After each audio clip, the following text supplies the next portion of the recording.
Bonjour, bienvenue dans les chroniques d'Anita. Alors aujourd'hui je vais vous parler des femmes de footballeurs. Attention, ça tacle.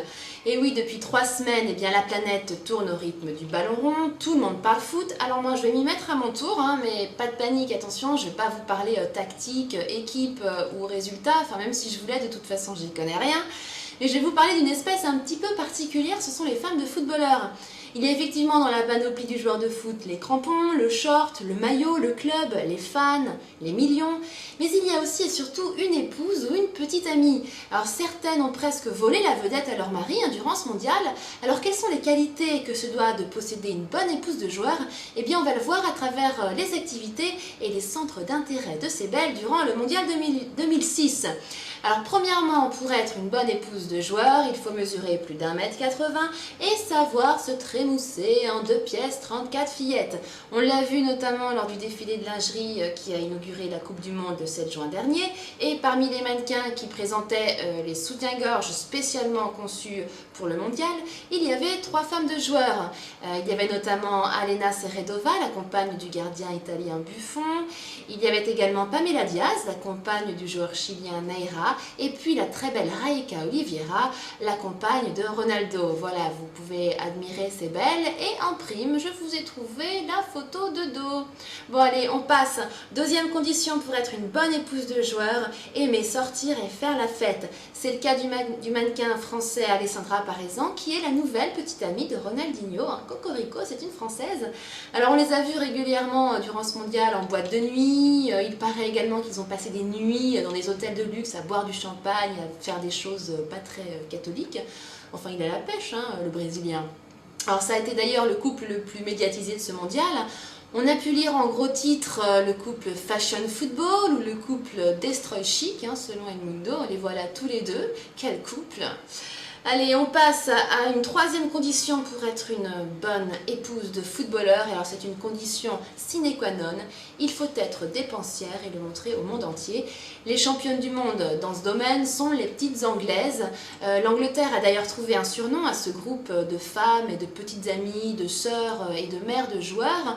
On les appelle là-bas les WAGs, diminutif de Wives and Girlfriends.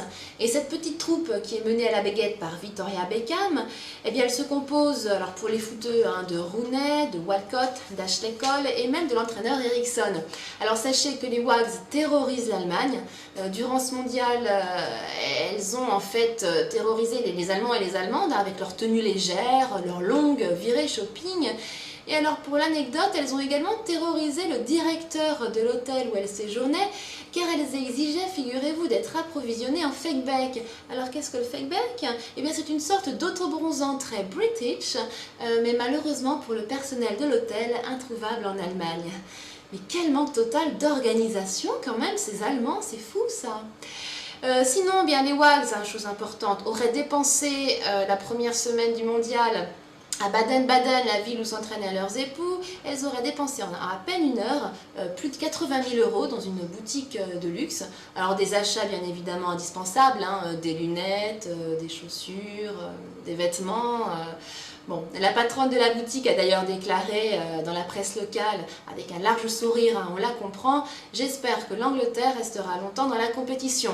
Et madame est chanceuse, parce que l'Angleterre est quand même restée jusqu'au quart de finale. Je pense que son chiffre d'affaires a dû légèrement augmenter en 2006. Passons, dernière qualité indispensable, et alors celle-ci c'est pareil, elle est vraiment indispensable, il faut laisser sa susceptibilité au vestiaire, notez le jeu de mots, car plus le joueur est connu, plus madame est critiquée par tout un pays. Victoria Beckham est une grande habituée, elle en fait les frais depuis plusieurs années, elle a d'ailleurs été élue récemment la femme de joueur la plus ennuyeuse. Moi je suis d'accord avec ceux qui ont voté. Une autre anglaise, la compagne du nouveau phénomène anglais Wayne Rooney, est-elle en apprentissage. Elle apprend le dur métier de femme de footballeur. Elle a déclaré la semaine dernière dans un magazine féminin: écoutez, les gens me traitent de tous les noms. Quand vous avez de l'argent, vous devenez la pire personne sur Terre.